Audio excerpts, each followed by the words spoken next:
Les petites histoires du matin.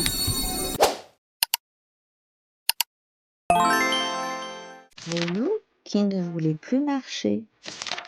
Un soir, Loup rentra chez lui, épuisé d'avoir joué dans la forêt. Il avait les pieds gonflés et les jambes en papier mâché. « Je ne marcherai plus jamais, » dit-il à ses amis. « C'est bien trop fatigant. » Ses amis le regardèrent en pouffant. Ce loup, il était trop marrant. En janvier, Loup s'acheta un vélo tout-terrain. Quel bonheur de pédaler museau au vent sur les chemins et dans les champs. Quand la roue de son vélo creva, Loup fut bien ennuyé. Il ne savait pas comment la réparer. « De toute façon, du vélo j'en ai assez, » décida-t-il. En février, Loup partit au sport d'hiver avec ses amis. À peine arrivé, il chaussa sa paire de ski dernier cri et s'élança sur les pistes. « Moins vite, lui cria Alfred. Trop tard. Au détour d'un chemin, Loup s'écrasa sur un pin. Fini la rigolade. Il avait une patte cassée et le museau en marmelade. En mars, Loup loua une jolie petite automobile et il alla rendre visite à sa vieille tante Agapante. Agapante trouva la voiture épatante et Loup dut la promener toute la journée.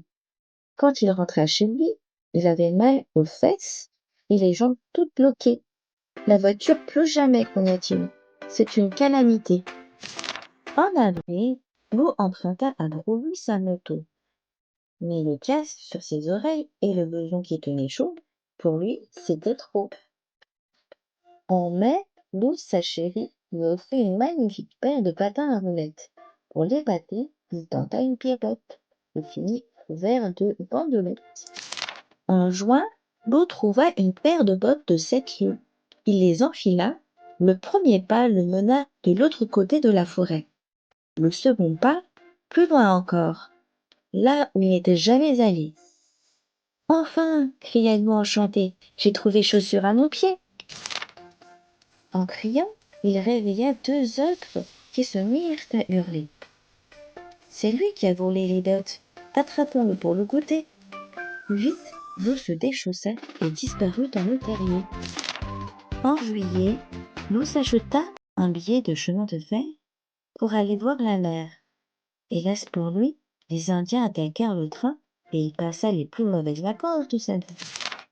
En août, Loup emprunta le tracteur du fermier. Ce fut une grosse erreur.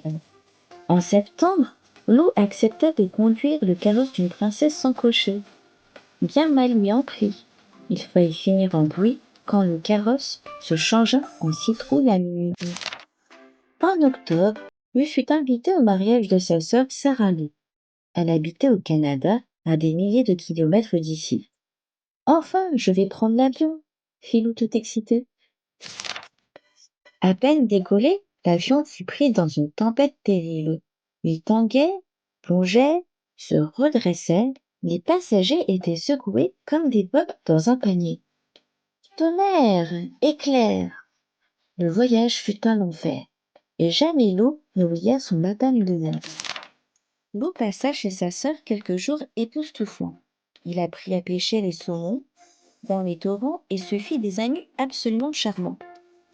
En novembre, quand il fallut rentrer, le bateau lui sembla le moyen de locomotion rêvé. Tranquille, relaxant. Voilà enfin ce qu'il lui fallait.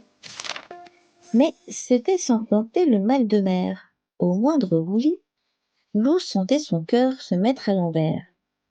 Quand le bateau accosta enfin, Loup était pâle et amaigri.